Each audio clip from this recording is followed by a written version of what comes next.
오늘의 강의의 제목은 종교 경험입니다. 종교에서 나타나는 여러 가지 경험들, 체험들이 어떻게 종교적으로, 어떻게 철학적으로, 어떻게 언어로 설명되고 정당화될 수 있는지에 대해서 다뤄보는 시간입니다. 종교라는 말이 조금 모호하다고 하면 우리 기독교인의 입장에서 하나님 체험이라고 말할 수 있을까요? 네, 이렇게 표현할 수 있겠죠. 하나님 체험도 하나의 이제 종교적인 체험이기 때문에 그거에 비추어서 같이 보면 여러분 좋을 것 같습니다. 사실 이 주제는 제가 굉장히 재미있어하는 주제 중에 하나입니다. 저는 이제 올해로 이제 목사 안수 받은 지 17년 차가 됩니다.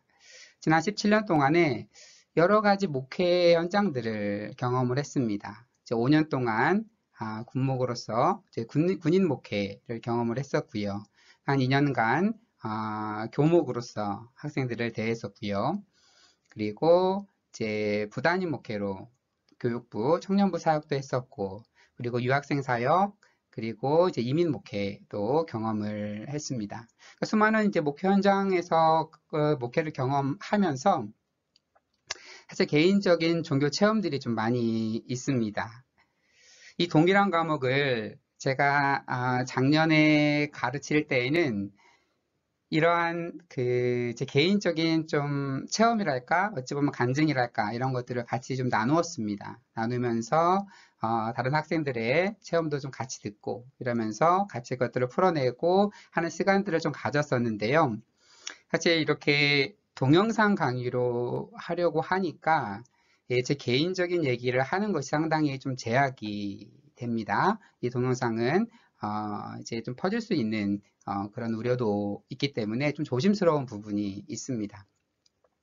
그래서 여러분 우리가 클래스룸에서 다시 만나게 되면 그때에 다시 여러분들과 나눌 수 있는 기회 되면 나누도록 하고요. 오늘은 좀 일반적인 수준에서 같이 수업을 진행해 보도록 하겠습니다. 예, 오늘의 핵심 주제입니다. 우리는 종교 경험, 하나님 경험을 어떻게 이해해야 하는가? 너무나 우리가 단순하게 받아들였던 하나의 부분들도 그런 부분들도 우리가 한번 이해를 해보자. 한번 그걸 언어로 표현해보자 라고 하는 겁니다. 그리고 종교 경험이 어떻게 논리적, 철학적으로 정당화될 수 있는가. 우리 이걸 강의를 전혀 모르거나 책을 안 읽어본 분들은 그게 어떻게 정당화돼? 라는 사고에 갇혀 계신 분들도 많이 있을 겁니다. 사실 요즘은 이제 과학의 시대라 그러죠. 그래서 과학 시대라고 하다 보니까 왠지 검증이 되어야지만 믿을 수 있을 것 같고, 그리고 뭔가 확실한 것만 믿을 수 있을 것 같고 이런 시대입니다. 그런데 사실 과학도 꼭 이런 것만을 말하진 않아요. 제가 다른 수업에서는 이 부분을 좀 다루는데 여기서 구체적으로 다룰 수는 없지만 우리가 무엇인가 타당하다라고 할 때에 그것이 사실인가 검증 가능한가 논하는 게 아니라 그것이 얼마나 논리적인가 얼마나 정합적인가를 말하는 거예요. 그래서 우리의 종교 경험들도 여러 가지 조건 속에서 논리적 철학적으로 충분히 정당화되면서 충분히 논할 수가 있습니다. 이제 그런 것들을 같이 오늘 수업을 통해서 나눠보고자 합니다. 먼저 종교 경험 또는 종교 체험이란 무엇인가를 살펴볼 필요가 있습니다. 우리가 경험이라고 하면 우리가 의식하거나 인지하되 우리가 참여자나 관찰자로서 겪는 사건을 말합니다. 그래서 스포츠 중에 축구나 야구를 경험한다라고 했을 때에는 직접 거기에 들어가서 그거 플레이를 하는 방법도 있겠죠. 그러나 그것들을 시청하는 것도 하나의 경험하는 거죠. 그러니까 관찰자나 참여자로서 겪는 사건들을 우리가 보통 경험한다라고 표현을 합니다. 그렇다고 하면 종교 경험은 종교 경험의 대상은 이제 궁극적, 초월적, 실제에 대한 논의하는 것이기 때문에 궁극적 존재자를 의식하거나 인지한다면 경험한다라는 표현이 가능할 것이다. 앞에 그 경험이라는 전제에 의해서 우리가 궁극적 존재자를 의식하거나 인지한다고 한다고 하면 그것을 경험한다라고 표현할 수 있을 것입니다. 그래서 그럼 우리가 주 교재로 보고 있는 책에서 피터슨 웨의 이 책을 우리가 주 교재로 보고 있죠. 이 책에서는 종교 경험과 종교적 통찰을 좀 구분을 하더라고요. 그래서 통찰이라고 하는 것은 뭐냐면 나무 뿌리가 뻗어서 나가 다른 식물을 해치는 것을 보고 이제 죄의 심각함을 깨달은 경우. 그건 뭔가 종교적인 경험은 아닌데 그것을 보면서 우리의 죄도 저렇게 뻗어나가고 있구나. 우리 모르는 사이에 나무 뿌리가 깊듯이 우리의 죄의 뿌리도 굉장히 깊구나라는 것을 터득하게 됐다. 이것은 종교 경험이라기보다 그 종교적 통찰이다라고 이렇게 구분해서 말을 하고 있더라고요. 근데 뭐 저는 꼭 여기 동의하는 건 아닙니다. 종교 경험을 종교 통찰과 분리시켜야 될까? 그냥 그러한 일상 속에서의 깨달음, 이런 것도 하나의 종교적인 경험에 포함되지 않을까 저는 그렇게 생각을 합니다. 뭐 정해진 답은 없는 거니까요. 여러분들도 편하게 생각하시는 대로 받아들이시면 될 것 같습니다. 그렇다면 종교 체험 또는 종교 경험이란 무엇일까? 해서 보면 하나님을 예를 들어보는 거예요. 하나님을 직접 경험하는 경우가 우선 있습니다. 이사야의 경우가 그렇죠. 우시야 왕이 죽던 해에 내가 본즉 주께서 높이 들린 보좌에 앉으셨는데 그의 옷자락은 성전에 가득하였고 스랍들이 모시고 섰는데 각기 6날개가 있어 그 둘로는 자기의 허리를 가리었고 그 둘로는 자기의 발을 가리었고 그 둘로는 날며 서로 불러 이르되 거룩하다 거룩하다 거룩하다 만군의 여호와여 그의 영광이 온 땅에 충만하도다 하더라. 이같이 화답하는 자의 소리로 말미암아 문지방의 터가 요동하며 성전의 연기가 충만한지라. 그때 내가 말하되 화로다 나여 망하게 되었도다. 나는 입술이 부정한 사람이요 나는 입술이 부정한 백성 중에 거주하면서 만군의 여호와이신 왕을 배웠음이로다 하였더라. 그때 그 스랍 중에 하나가 부젓가락으로 제단에서 집은 핀 숯을 손에 가지고 내게로 날라와서 그것을 내 입술에 대며 이르되 보라, 이것이 내 입에 닿았으니 내 악이 제하여졌고 내 죄가 사하여졌느니라 하더라. 내가 또 주의 목소리를 들으니 주께서 이르시되 내가 누구를 보내며 누가 우리를 위하여 갈고 하시니 그때에 이르되 내가 여기 있나이다. 나를 보내소서 하였더니. 여러분 잘 아는 말씀이죠. 그러니까 이사야가 하나님을 직접적으로 체험하는 하나의 장면을 볼 수 있습니다. 또한 이제 어거스틴 혹은 아우구스티누스라고 불리는 그 교부의 고백록에 보면 그 아우구스티누스가 이제 종교 체험을 하는 그런 장면이 잘 나와 있습니다. 한번 읽어볼게요. 나는 왜 이처럼 더러운 죄를 끊지 못하는가 라고 자문하면서 죄책감에 사로잡혀 울고 있을 때에 근처에 있는 어느 집에서 어린아이의 노랫소리를 듣게 되었다. 그 노래가 소년의 노래인지 소년의 소리인지 아니면 소녀의 소리인지는 알 수 없었지만 그것을 집어들고 읽어라. 그것을 집어들고 읽어라라는 후렴에 반복되는 노래였다. 나는 아이들에게 이런 노래를 부르면서 노는 놀이가 있는지 생각해 보았다. 하지만 이전에 그런 노래를 들은 기억이 없었다. 울음을 멈추고 일어서면서 나는 이것이 내 성경책을 펴서 눈에 들어오는 첫 구절을 읽어보라는 하나님의 명령이라는 생각이 들었다. 그 구절의 내용은 방탕과 술 취하지 말며 음란과 호색하지 말며 쟁투와 시기하지 말고 오직 주 예수 그리스도로 옷 입고 정욕을 위하여 육신의 일을 도모하지 말라 였다. 나는 더 이상 읽고 싶지도 않고 또한 더 읽을 필요도 없었다. 그 구절을 읽은 후 즉시 확실성의 빛이 내 마음에 들어와 의심의 모든 어두운 그림자를 몰아냈다. 이때부터 이제 아우구스티누스는 이제 회심을 하고 이제 다른 삶을 살아가게 되죠. 뭐 존 웨슬리도 마찬가지고 이런 회심의 경험들이 있습니다. 이건 종교 체험이라고 볼 수 있겠죠. 이러한 많은 종교 체험, 하나님 체험을 리차드 스윈버는 5가지로 분류해서 설명을 하고 있습니다. 첫 번째는 흔한 공적 감각 대상, 흔한 그리고 공적 감각 대상을 통해 경험된 신경험입니다. 그래서 누구나 경험할 수 있는 열려있는 것들. 등산에 갔어요. 등산에 가서 정상에 올라서 그 아래를 내다보니까 너무나 아름다운 거예요. 대자연이. 와, 그때의 전율하는 그러면서 이 자연을 만드신 분이 하나님이시구나 라고 하는 종교적 체험을 할 수가 있습니다.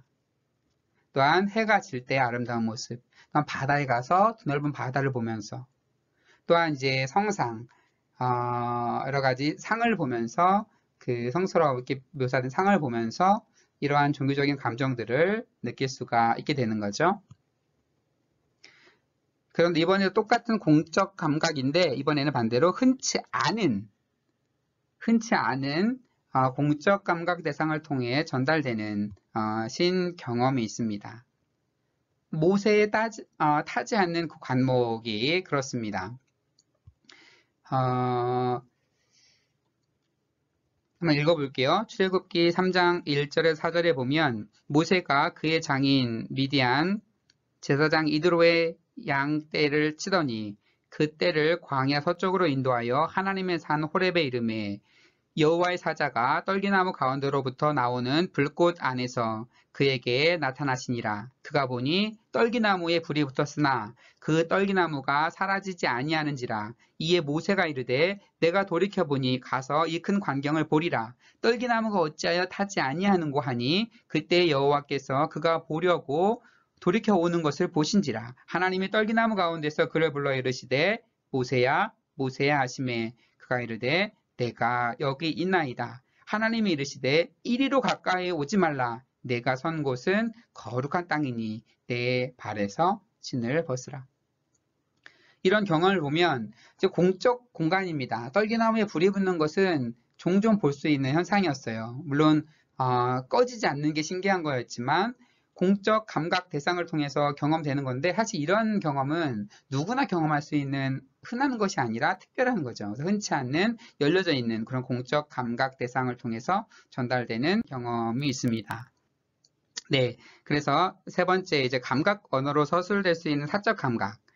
그러니까 베드로가 보자기 환상을 본 것은 어떤 것을 봤는지 서술을 하잖아요. 제가 하늘을 보니 보자기가 내려와서 뭐 잡아먹어라 이런 내용들인 거잖아요. 그런데 이것이 그 사적인 감각인 거죠. 누구나 다 그것을 동시에 경험할 수 있는 건 아닌 거죠. 이렇게 신경험 체험을 하기도 합니다. 그리고 이제 네 번째로는 감각 언어로 서술될 수 없는 거예요. 이번에는 서술이 안 되는 거예요. 사적 감각인데. 그래서 되게 설명하기가 굉장히 어려운 경험을 했어요.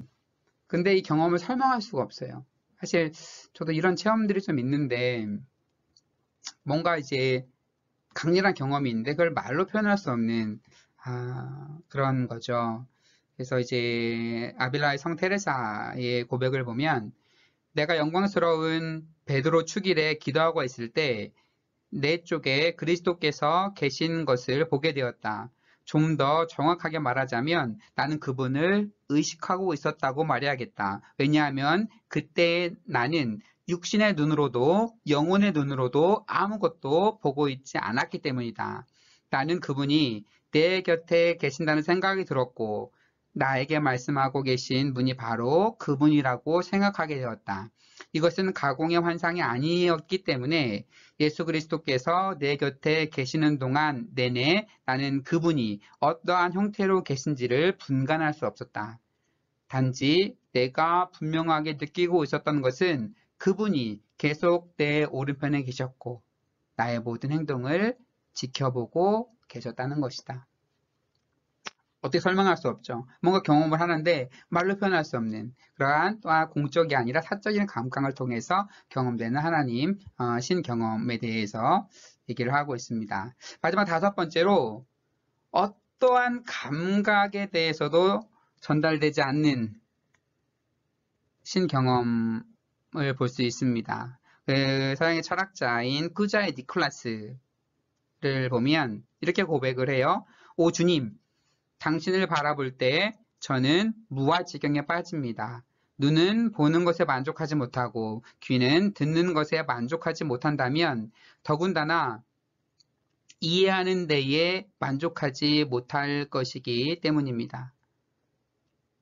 결국 무아지경에 빠지는데 눈은 보는 것에 만족하지 못하고 귀는 듣는 것에 만족하지 못하고 이해하는 데 만족하지 못하고 뭔가 신과의 하나 된 합일의 경험 이런 것들을 말할 때 이렇게 보통 표현을 하게 되죠. 어떠한 감각에 의해서도 전달되기 어려운 그런 신경험들 특히 힌두교나 불교, 도교에서도 이제 무를 말하는 그런 종교적인 이런 것은 동양적인 경험들, 종교 체험들에서 종종 나타나는 현상입니다.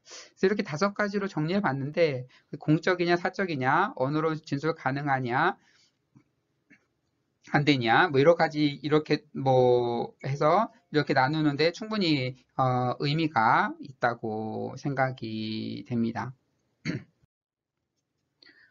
네. 그리고 그럼 종교 경험을 어떻게 묘사할 수 있을까 하다가 그 정서적 느낌으로서 종교를 표현할 수 있지 않을까. 보통 우리 그렇게 이해하게 되죠. 이 종교 감정은 정서적인 느낌의 감정이다. 그래서 이렇게 말한 대표적인 학자는 이제 프리드리히 슐라이마허이죠. 이 슐라이마허는 이 세계와는 다른 근원이나 힘에 대한 절대적이거나 온전한 의존의 정서, 우리가 보통 말하는 뭐 절대 의존의 감정으로 종교를 표현을 하게 됩니다. 그래서 종교 경험은 그 말로써 서술하는 것은 사실 불가능하다. 그 서술 자체는 그 불가능하다고 보고 있습니다. 예. 루돌프 오토 같은 경우는 그 신의 일반적인 속성, 뭐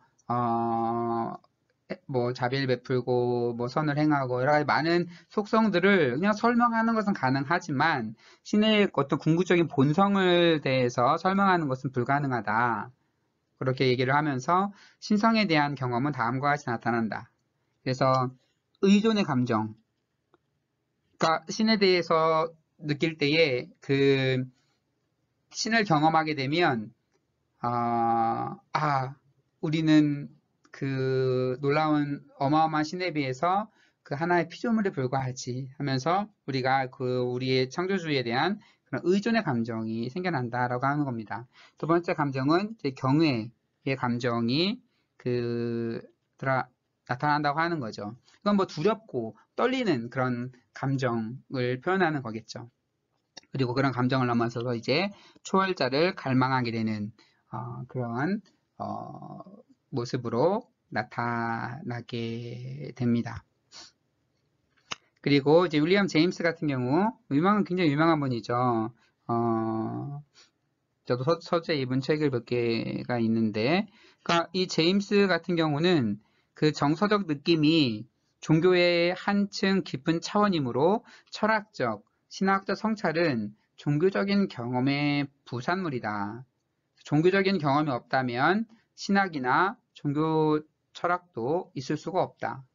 그래서 신학, 그 종교 철학 이런 것들은 다 이러한 경험에서부터 발생된 거라고 하는 거예요. 그래서 정서적 느낌이 종교의 굉장히 깊은 차원이다라고 그 정서적 느낌으로서 이렇게 슐라이마허, 오또, 제임스 같은 경우는 이렇게 종교 경험을 설명하고 있습니다. 물론 반론들은 계속 존재를 해요. 뭐 다 다룰 수는 없지만 일부만 좀 달라보면 어떻게 비인지적인 느낌에서 감정이니까 비인지적인 느낌에서 인지적인 종교적 진리들의 진술들을 얘기를 할 수 있나라고 하는 거죠. 비인지적에서 어떻게 인지적인 종교적인 진술들을 만들 수가 있나? 물론 여기에 대한 대답을 할 수도 있어요. 그리고 그 정서라고 하는 것도 개념에 의존하지 않는가? 이게 무슨 말이냐고 하면 이 감정이라고 하는 것도 누구나 다 똑같은 감정을 느끼는 게 아니에요. 그러니까 어떠한 개념을 갖고 있는 사람이 그렇게 느낀다고 하는 거죠.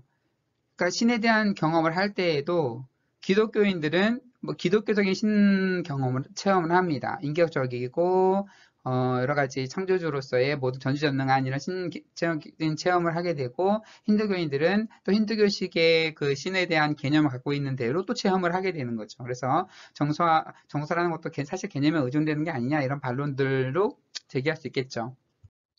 물론 거기에도 재반박도 할 수 있을 거예요. 그 다음에 그 지각 경험으로서의 그 종교 경험, 아까 전 감정이었다면 이제 지각 경험으로서의 종교 체험 이해하는 방식을 보면 이제 윌리엄 얼스턴 같은 분은 신에 대한 대부분의 경험들이 지각과 똑같은 구조를 가지고 있다. 그 사물을 경험할 때에는 사물을 인식하는 인식 주체가 있고 인식하는 대상이 있고 사물이라는 어떤 현상이 있는데 종교 경험도 똑같다고 하는 거죠. 종교 경험이라고 하는 것도 사실 그 종교 경험의 주체가 있고 경험 대상이 있고 그 경험하는 현상이 있다. 사실 똑같다라고 하는 거예요. 예를 들어서 제 앞에 제 랩탑이 있고 그리고 여기 카메라를 찍는 휴대폰으로 영상을 이제 촬영을 두 개가 동시에 하고 있는데 내가 만약에 그 카메라를 인식하려면 경험하려면 그 카메라라고 하는 대상이 있어야 되는 거고 그리고 그걸 인식하는 내가 있어야 되는 거고 이러한 모든 현상들이 조합된 현상들이 존재해야 되는 것처럼 종교 경험도 종교 경험의 주체 우리가 경험하면 그 우리가 되겠죠. 또한 경험의 대상인 그 신 그리고 현상 신이 그 우리에게 자신을 드러내는 그런 현시적인 뭔가 계시가 있어야지 우리가 그걸 인식할 수 있기 때문에 그런 현상을 통해서 경험하게 된다. 그러니까 사실 사물을 인식하는 거나 신을 인식하는 거나 그 과정이나 모든 건 똑같다. 그래서 즉각 경험으로 인식할 수 있다라고 주장을 하게 되는 거죠. 근데 물론 반론도 제기될 수 있겠어요.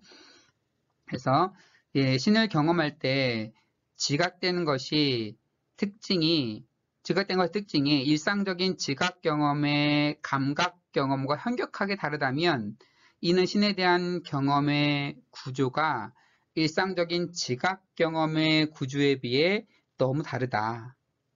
그러니까 쉽게 말하면 신을 경험할 때 그 지각하는 것과 우리가 뭔가를 카메라가 여기 있다라고 했을 때 그것을 지각하는 경험은 사실 다르다. 어떻게 똑같은 반지를 놓고 얘기를 할 수가 있느냐. 지각 경험의 구조가 너무 다르다라고 이렇게 반론을 할 수 있겠어요. 그래서 이제 얼선 재반박을 합니다. 대상에 대한 뭐 어떠한 그 대상을 지각한다라고 말할 때 바로 그 순간에 보이는 것을 말하는 것이 아니라 그래서 보면 정상적인 상황에서 어떻게 보일지를 말한다고 하는 거예요. 그러니까 신에 대한 경험을 말할 때도 현상보다는 그 개념에 의존한다고 하는 거죠. 그래서 이제 무슨 말이냐고 하면 제 앞에 이제 휴대폰이 이렇게 있는데 휴대폰이 어떻게 생겼어? 어떤 모양이야? 라고 하면 직사각형이라고 얘기를 하잖아요. 그런데 정말로 직사각형인가? 약간만 각도가 1도만 틀어져서 그건 직사각형이 아니죠. 마른 목골일 수도 있는 거고. 그런데 우리가 보통 어떤 현상을 얘기할 때 그 휴대폰이 갖고 있는 원래 본성을 얘기한다라고 하는 거죠. 그러니까 실제 내가 경험하고 느끼는 것보다 그것을 묘사할 때는 그것이 갖고 있는 본래의 속성을 얘기한다고 하는 거예요. 그래서 그렇기 때문에 우리가 신 경험을 하나님에 대한 체험을 말할 때에도 드러나는 현상이 좀 다르더라도 그것을 우리가 보통 묘사하는 게 아니라 하나님의 근거적인 속성, 그것의 개념에 대해서 우리가 얘기하기 때문에 그 개념에 의존한다. 그래서 너무나 크게 다르진 않다라고 하는 부분을 얘기를 하고 있습니다. 또 여기 반박을 할 수 있겠죠. 종교에 따라 신 경험이나 이해가 다른데, 기독교식은 기독교식의 이해가 있겠고, 다른 종교는 다른 교식의 이해가 있을 텐데, 이런 식으로 또 반박할 수 있겠고, 또 여기에도 또 반박할 수 있겠죠. 사실 그래서 우리가 교재로 쓰는 종교 철학과 종교의 철학적 이해, 이 책에 보면 굉장히 많은 그 반박과 이런 내용들이 나와 있어요. 좀 읽다 보면 막 머리가 아프고 복잡하고 할 텐데, 차근차근 읽어보면서 이러한 논의들을 하고 있구나 라고 보시면 되지 않을까 생각을 합니다. 그리고 이제 또 하나는 이제 믿음에 근거한 해석으로서의 종교 경험을 볼 수 있겠습니다. 네. 이것을 대표적으로 주장한 학자는 이제 웨인 프라우드풋이라는 분이에요. 이분은 지금 생존해 계시는 분이에요. 이제 하버드에서 공부를 하시고 이제 콜롬비아 대학에서 가르치신 분인데 제가 뭐 개인적으로 개인적으로 아는 분은 아니지만 참 패밀리 네임이 재밌죠. 네. 프라우드풋입니다. 튼튼한 다리를 가진 집안이 아닌가라고 생각이 들면서 아무쪼록 이분의 사상에 의하면 사람들이 신성한 것에 대한 경험에 의거해서 묘사하는 종교적 체험을 갖는다는 것은 인정하되, 그러니까 신성한 것에 대한 경험을 통해서 갖는 종교적 체험을 인정하되 신성한 대상을 실제로 경험했다는 것을 시인하지 않도록 경험의 능력을 넓게 규정해야 된다. 그치, 그 사람이 신성한 것을 경험했다. 그래, 그 종교적 경험을 했어. 그걸 부정하는 건 아니야. 그랬다 그래서 그것이 실제한다는 의미는 아니다. 그것이 꼭 실제한다는 의미로까지 넓이 의미 확장을 하면 안 된다라고. 그러니까 이거는 이제 종교 비실제론주의자인데 뭐 그렇게 얘기를 합니다. 정확한 뭐 동의할 수는 없지만 뭐 합리적인 하나의 설명의 방식이긴 합니다.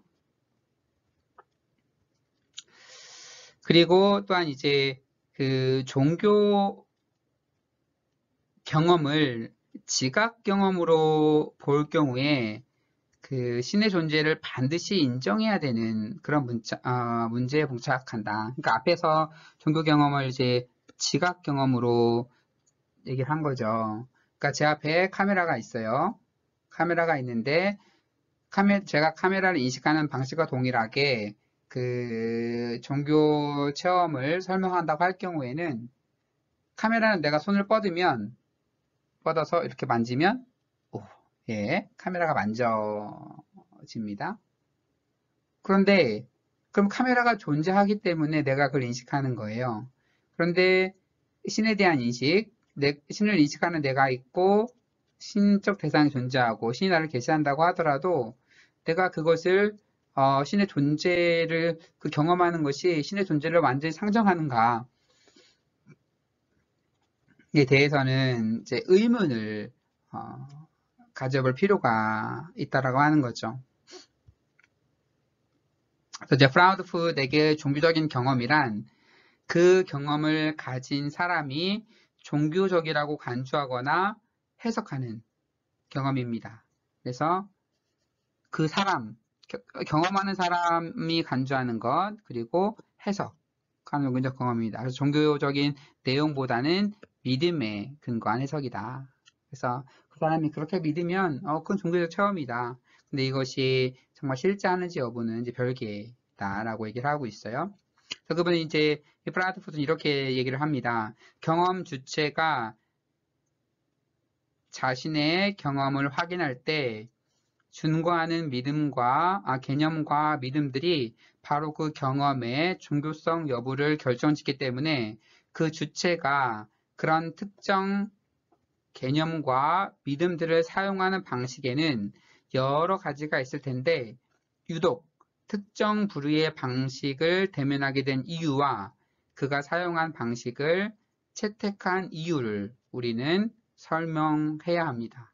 우리가 원하는 것은 역사적이거나 문화적인 설명이다. 그래서 이제 경험을 확인할 때 그것이 다 똑같은 방식으로 나타나지 않잖아요. 그래서 어떤 방식으로 설명을 하게 되면 그 방식대로 설명하게 되는, 그 방식을 채택하게 되는 이유를 말해야 되는 거죠. 이건 역사적인 방법, 문화적인 방법으로서 드러나게 되는 겁니다. 그래서 이제 종교 비실제론자라고 얘기를 합니다. 그 종교의 실제와 관계없이 그 종교 경험을 인정하되 이것이 종교가 실제하는 것이냐라고 했을 때는 그것은 이제 별개의 문제다라고 하는 거죠. 그렇다면 어찌 보면 여러분이 관심을 가질 법한 그리고 중요하게 생각할 만한 부분인데 종교 경험이 우리의 어떠한 종교적인 믿음을 정당화할 수 있을까라고 하는 겁니다. 그러니까 여러분이 경험을 했어요. 하나님 경험을 했어요. 각자의 경험이 있을 텐데 그 경험이 여러분이 믿는, 우리가 같이 믿는 그 기독교 신앙을 정당화할 수 있을까라고 하는 거죠. 이 질문을 비슷한 질문을 좀 바꿔보면 우리가 경험의 대상으로 삼는 것에 대한 우리의 믿음을 정당화시켜주는 것은 무엇인가? 우리가 경험의 대상으로 삼는 것에 대한 우리의 믿음을 무엇이 정당화시켜줄 수 있는가? 라고 하는 겁니다. 그래서 이제 이러한 설명이 가능해요.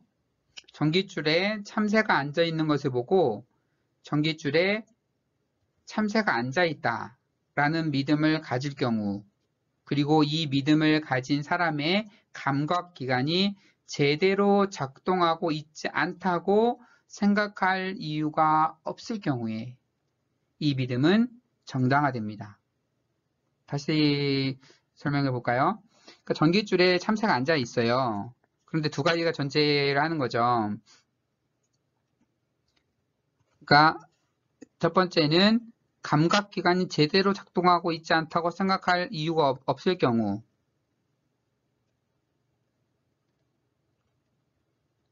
그 믿음은 정당화된다고 하는 거죠. 그러니까 다시 말하면 이 문제는 앞으로 우리가 기적을 다루는 때가 있어요. 정말 기적이 존재하는지, 기적을 종교적으로 어떻게 볼 수 있는지 다루는 시간이 있을 텐데 비슷한 연관이 되는 부분입니다. 누군가가 어떤 얘기를 해요. 저기 어떤 사람이 저기 전깃줄에 참새가 앉아있네 라고 누가 얘기를 했어요. 그런데 이 사람이 거짓말할 이유가 하등의 이유가 없어요.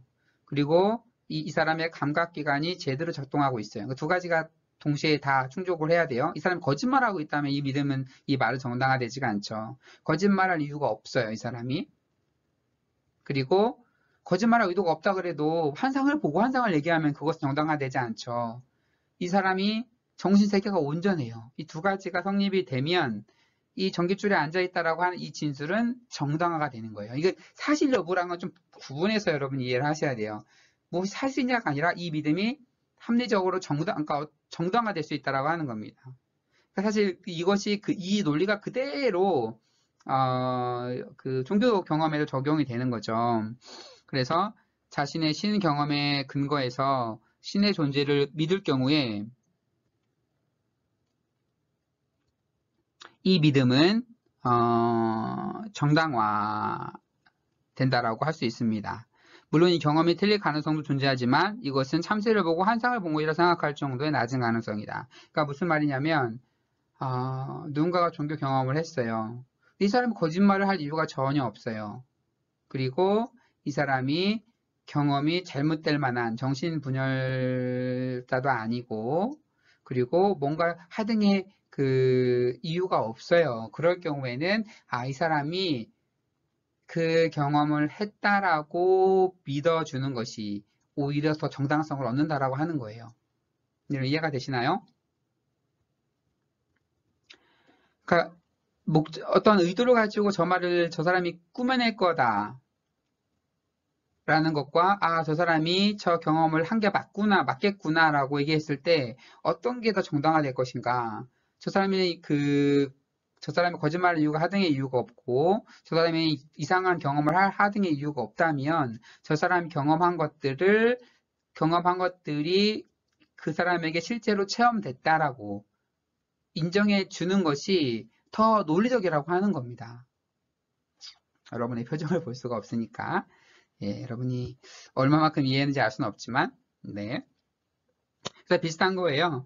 어떤 사람에게 어떠한 것이 사실인 것으로 여겨질 경우에 그 주장을 약화시키는 특별한 이유가 없는 한 그것을 사실로 간주하면 논리적이다. 이건 이제 스윈번이 한 말이에요. 그래서 이제 Principle of Credulity,라 그래서 뭔가를 어떠한 신뢰하는 원리인 거죠. 그 이제 번역은 경신의 원리에서 경신이 뭔가 종교에서 말하는 경신하면 신을 공경하는 거잖아요. 사실 번역이 단어들이 좀 마음에 안 드는 것들이 좀 몇 개 있긴 해요. 어쨌든 물론 한자를 그런 의미로 쓴 건 아니었지만 어떠한 크레디빌리티를 줄 수 있는 그런 원리를 설명하면서 그 가능성을 놓고 보는 거죠. 누군가가 나 이러한 종교 체험을 했어 라고 얘기를 했을 때 그 체험이 거짓의 가능성과 정말 저 사람이 저 체험을 했을 가능성 두 개를 놓고 봤을 때 거짓말할 가능성보다 정말 저 사람이 저 체험을 했기 때문에 저렇게 말할 가능성이 더 높다라고 하면 후자 이것을 받아들여주는 것이 당연히 논리적이겠죠. 논리적이라는 말과 검증 가능하다는 말은 다른 거고 검증 가능하다 그래서 논리적이라고 또 말할 수는 없는 거예요. 그건 다른 차원의 문제인 거죠.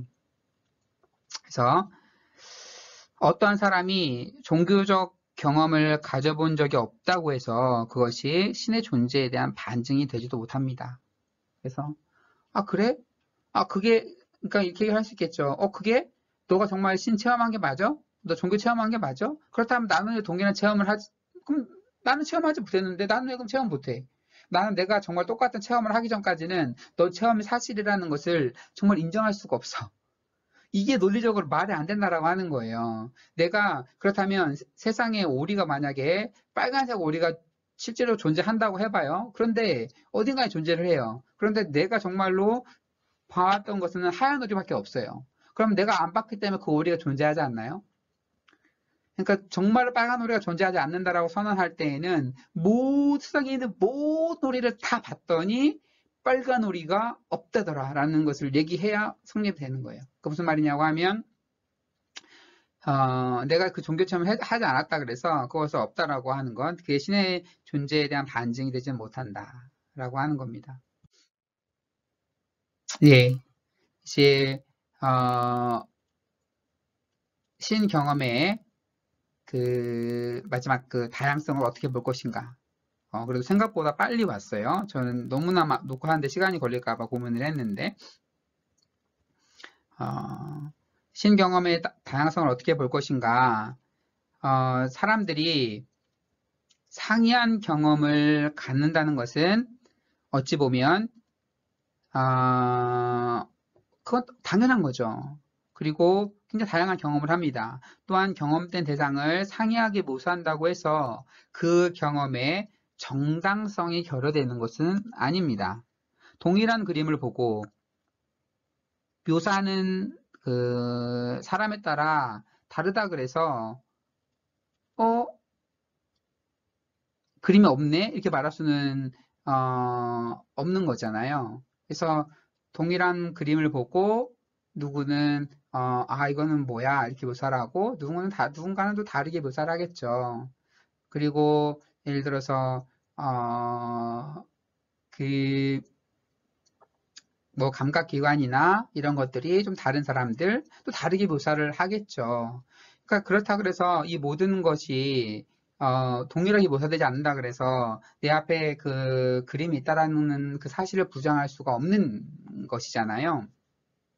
그래서 신의 경험이 다양하다 그래서 그래 정말로 신이 존재한다고 하면 그 경험들이 동일하게 나타나야 되는데 왜 다양하게 나타나? 다양하게 말하니까 너의 경험은 잘못된 거야. 정말로 똑같이 존재하는 것을 경험한다고 하면 경험이 다 똑같이 나타나야지. 정말 비슷하게 나타나야지라고 하는 그 논리 자체가 말이 안 된다라고 하는 거죠. 그러니까 신 경험은 다양하게 나타날 수밖에 없는 것입니다. 그래서 그 하나님 경험의 다양성을 문제 삼으려면 그 다양성을 문제 삼으면 안 되고 두 경험이 양립할 수 없음을 보여줘야 합니다. 그렇죠? 그래서 이 경험과 이 경험은 다르네. 누구는 하나님을 저렇게 경험하고 누구는 저렇게 경험했네. 다른 것을 문제 삼으면 안 되고 이 경험과 이 경험이 같이 공존할 수 없음을 보여야 되는 거예요. 이 두 개가 공존할 수 없다. 그러면 정말 경험이 하나는 틀리네라고 할 수 있는 거죠. 근데 그걸 어떻게 보이겠어요? 누구는 선의 하나님을 경험하고 누구는 악한 하나님의 모습을 경험했어요. 그러면 선과 악이니까 이거는 공존할 수가 없으니까 신이 존재하지 않나요? 그거는 그 두 개가 공존하지 못한다고 말할 수가 없죠. 누군가에게는 선의 모습으로, 누군가에게는 악의 모습으로 나타날 수가 있는 거예요. 두 개 공존할 수 있죠. 충분히 그런 속성들을 우리가 경험하는 입장에서는. 그러니까 두 경험이 양립할 수 없음을 보여야지만 그 다양성에 대한 태클을 걸 수 있는 거죠. 그래서 얼스턴은 이렇게 얘기를 해요. 신에 대한 믿음이 그 사람의 삶에 좋은 지표가 된다고 하면 그 사람은 그런 믿음을 고수하는 것은 정당화될 수 있다. 이것도 하나의 이해하는 방식이겠죠. 그 신을 경험하고 그것을 믿는 것이 그 사람이 올바르게 살아가고 더 건전한 삶을 살아가는데 좋은 지표가 된다고 하면 그 사람이 그런 믿음을 고수하는 것은 그 사람에게도 정당화가 되는 거예요. 사실 이해할 수 있겠나요? 정당화, 논리적이라는 개념들이 뭐 과학적인 사실이냐 이런 개념하고 정말 다른 거죠. 논리적으로 얼마나 설득력이 있는지를 따져보는 거죠. 네, 이렇게 해서 그 신경험, 종교 경험에 대해서 쭉 살펴보았습니다. 사실 논리적으로 더 세세한 그 디베이트가 있어요.